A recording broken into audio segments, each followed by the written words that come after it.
سيبك انت اللي احلى من الماتش باكشن الزملكاويه على الماتش. يا جماعه انتوا بتتكلموا بجد؟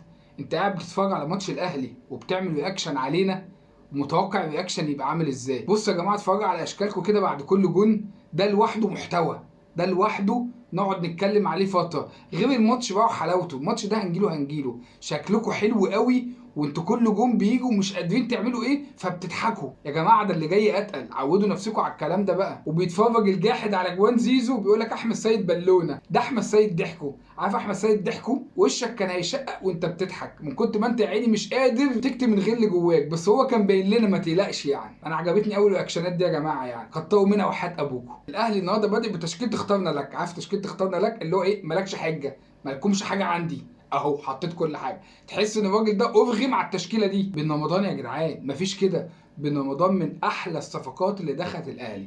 بص الصفقه اللي تلاقيها معلهاش وش معلهاش كلام تعرف ان دي صفقه ناجحه.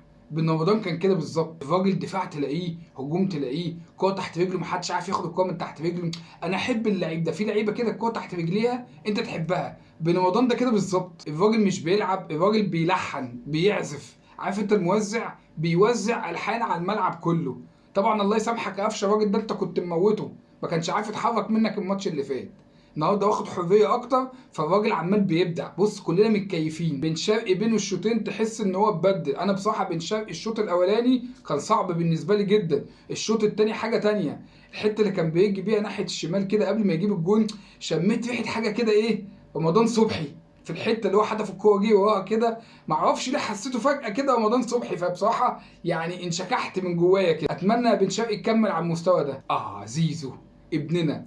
بص زيزو ده تحس ان هو شبه الاهلي، يعني في لعيبه كتير جت من الزمالك للاهلي بس ما كنتش احس ان هم شبه الاهلي. اهو زيزو ده تحس ان الراجل ده المفروض كان يبدا في الاهلي، مش لايق عليه الزمالك، هو لايق عليه الاهلي. بعدين انا بشكر كل جماهير الزمالك اللي كانت بتهتف لزيزو ولا مات زيزو الماتش اللي فات وخليته بالجمدان ده. انا بقول لكم اهو اهتفوا دايما لزيزو ولا اي حاجه، مش فارق، ده انت الله يبارك لكم. ولو اني كنت شايف ان بن رمضان هو اللي ياخد راجل المباراه، بس مش مشكله، زيزو بن رمضان واحد. اليو ديانج شفت موضوع سهل ازاي؟ سهل وبسيط، اصلا مش تاليف، يعني كره القدم دي ما فيهاش تاليف. انا حاسس ان اليو ديانج ده نازل غصب عنك، بس مش مشكله. اليو ديانج ده تحطه وتبني عليه فريق. ما ينفعش اليو ديانج ده ما يبداش وما يطلعش، يعني انت يوم ما تطلع اليو ديانج يبقى انت حاطط بره حد انقح من اليو ديانج. لكن انت بص اول ما نزلت كوكا مفيش، اول كوره مقطوعه رجعت عملت فاول علينا ودانا في داهيه. يا جدعان اليو ديانج ما يطلعش غير لما يطلب، مصاب بتاع، ما ينفعش تطلع اليو ديانج. انا حسيت ان انت كنت مضطر تنزل اليو ديانج،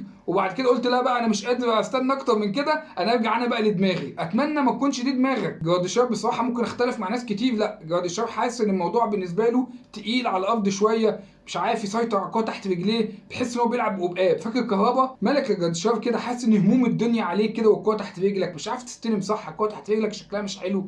اتمنى ان يبقى عندك الاحسن يا جراديشار بصراحه. يعني اخيرا شفت عرضيات لمحمد هاني، اي نعم عرضيات ارضيه وتقف، بس اخيرا شفنا عرضيات لمحمد هاني، وكلمه السر النهارده في الماتش كانت العرضيه. هو الموضوع يا جماعه مش محتاج يعني العمق مفروض يبقى العب عرضيات. انت جايب النهارده 3 اجوان عرضيات، حلول دي حلول اتمنى تكون مش غايبه عنك. محمد هاني انت مش صغير، الراجل لما يقول لك يا محمد هاني اطلع من هنا اطلع، ايه لازمتها الطرد اللي انت خدته ده؟ انت ما ينفعش تكمل حاجه حلوه. انا مش هتكلم عن الجون اللي جه اللي انت تشيل منه جزء، لا هو اللي شايل الجزء الاكتر شوبير بصراحه. شوبير احنا حاربنا الدنيا ودعمناك زي اليو ديانج كده، ما تاثرش رقبتنا اللي انت انت مخضوض، انت خايف، انت لو عملتها مره كمان يا شوبير مش هتشوف حراسه الجون تاني. ركز وحياه ابوك احنا كلنا عايزينك وبندعمك. بصراحه الماتش ده كيفني، مستنيين احسن يا رجاله.